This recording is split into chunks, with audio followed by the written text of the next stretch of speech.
ಚಿತ್ರದುರ್ಗ ಜಿಲ್ಲೆಯ ಹೊಳಲ್ಕೆರೆ ತಾಲೂಕಿನ ಗಡಿ ಗ್ರಾಮ ಕೊಳಹಾಳ್ ಗ್ರಾಮದ ಮತ್ತೆ ಕುಡಿಯುವ ನೀರಿಗೆ ಹಾಹಾಕಾರ ಶುರುವಾಗಿದೆ. ಹಿಂದೊಮ್ಮೆ ಕುಡಿಯುವ ನೀರಿನ ಅಭಾವದಿಂದ ಬೇಸತ್ತಿದ್ದ ಜನತೆ ಪಿಡಿಒ ಹಾಗೂ ತಾಲೂಕ್ ಪಂಚಾಯತ್ ಇಒಗೆ ಕೊಠಡಿಯಲ್ಲಿ ಕೂಡಿ ಹಾಕಿ ದಿಗ್ಬಂಧನ ಹಾಕಿದರು. ರೊಚ್ಚಿಗೆದ್ದ ಜನರು ಮನೆ ತಣಿಸಲು 2 ಕೊಳವೆ ಬಾವಿ ಕೊರೆಯಿಸಿ ನೀರು ಪೂರೈಕೆ ಮಾಡಲಾಗಿತ್ತು. ಈ ಘಟನೆ ಮಾಸುವ ಮುನ್ನವೇ ಮತ್ತೆ ಕುಡಿಯುವ ನೀರಿನ ಅಭಾವದಿಂದ ಗ್ರಾಮ ಬಾಧಿತಗೊಂಡಿದೆ. ಮಳೆ ಬಾರದ ಕಾರಣ ಕೊಳವೆ ಬಾವಿಯಲ್ಲಿ ಅಂತರ್ಜಲ ಪಾತಾಳಕ್ಕಿಳಿದು 1 ವಾರದಿಂದ ಕೊಳವೆ ಬಾವಿಗಳು ಸ್ತಬ್ಧವಾಗಿವೆ. ಮಹಿಳೆಯರು, ಮಕ್ಕಳು, ವೃದ್ಧರು ಕುಡಿಯುವ ನೀರಿಗಾಗಿ ಪರಿತಪಿಸುವಂತಾಗಿದೆ. ಈಗಾಗಲೇ ಇರುವ ಗ್ರಾಮದ ಒಂದು ಕೊಳಾಯಿ ಮುಂಭಾಗ 100 ಕೊಡಗಳು ಸರತಿಗಾಗಿ ಕಾದಿದ್ದು, ದಿನವಿಡೀ ಕಾಲ ನುಗ್ಗಿದರೂ 2 ಬಿಂದಿಗೆ ನೀರು ದೊರೆಯದಂತಾಗಿದೆ.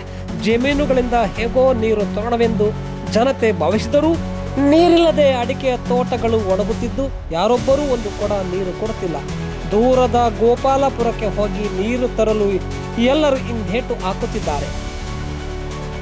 ಹೊಸದುರ್ಗ ಹಿರಿಯೂರು ಹೊಳಲ್ಕೆರೆ ಗಡಿ ಗ್ರಾಮವಾಗಿರುವ ಕೊಳಹಾಳ್ ಒಂದು ರೀತಿಯಲ್ಲಿ ಜನಪ್ರತಿನಿಧಿಗಳು ಹಾಗೂ ಅಧಿಕಾರಿಗಳ ನಿರ್ಲಕ್ಷ್ಯಕ್ಕೂ ಒಳಗಾಗಿದೆ.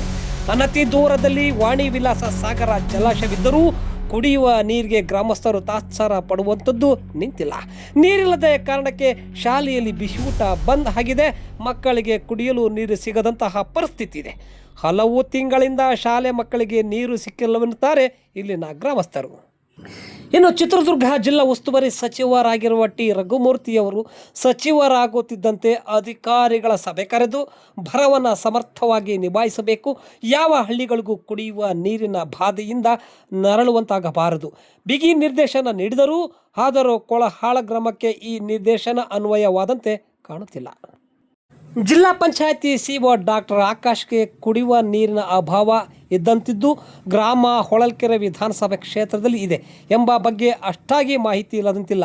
ಕೊಳಹಾಳು ಗ್ರಾಮದ ಜನರನ್ನು ಊರು ಬಿಡುವ ಪ್ಲಾನ್ ಏನಾದರೂ ಅಧಿಕಾರಿಗಳು ಹಾಕಿಕೊಂಡಿದ್ದಾರಾ ಎಂಬ ಶಂಕೆಗಳು ಗ್ರಾಮಸ್ಥರಲ್ಲಿ ಮೂಡಿವೆ.